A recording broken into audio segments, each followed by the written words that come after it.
Well, Adobe out with Q2 numbers just moments ago, and the stock is surging. Joining us now is Brent Thill, equity analyst at Jefferies, who has a buy, $700 price target on Adobe. It looks like it's getting a little closer to there now, Brent. If I recall, the question was, is the second half going to be as much better as Adobe promised it would, based on them starting to really monetize AI more? What do these numbers tell you about that?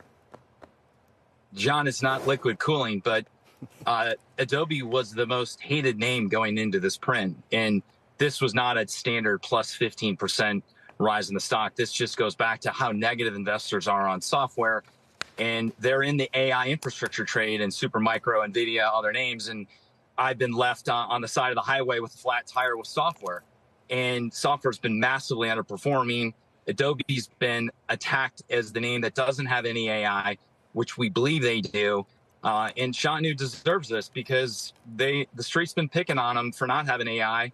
But when you talk to Main Street, all the Main Street users are like, they have AI, they have Firefly, they're generating value, and no one wants to leave the Adobe ecosystem. So there's been a lot of concern about Canva coming upstream.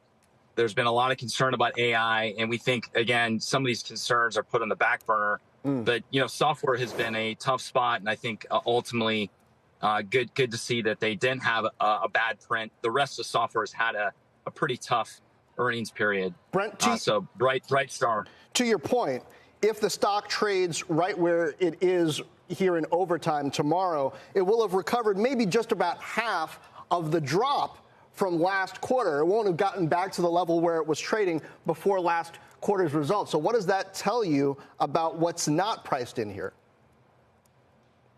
I think what's not priced in is right now, everyone is having a hard time underwriting 25, 26 numbers and what AI can do to the company, what Canva's doing at the low end of the market and effectively eroding the potential growth opportunity down low. So those are the two big topics. Those issues aren't going away. We've had those concerns from our investors for the last 2 years. We'll continue to hear those concerns over the next year.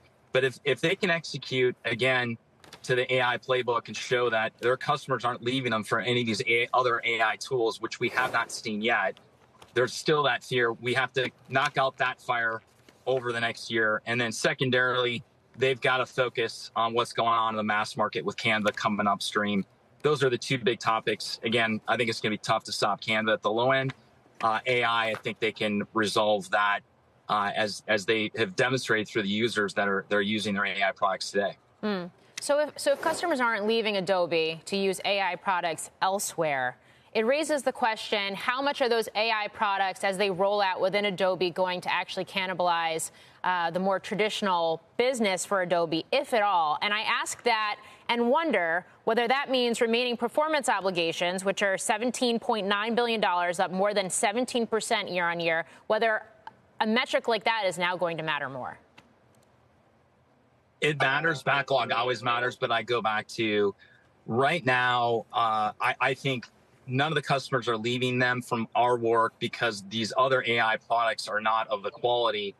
And Adobe internally is cheering AI. They loved it when OpenAI Sora came out and the video of the woolly mammoths running in the snow.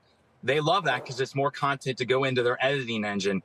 And as we've said, there is no AI editing engine.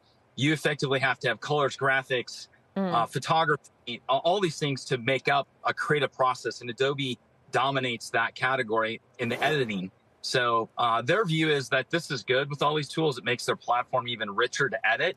The question is, are we going to get an editing AI platform at some point? We don't see it yet. It could happen. But again, I think the AI worry seems to be a little overcooked in the near term.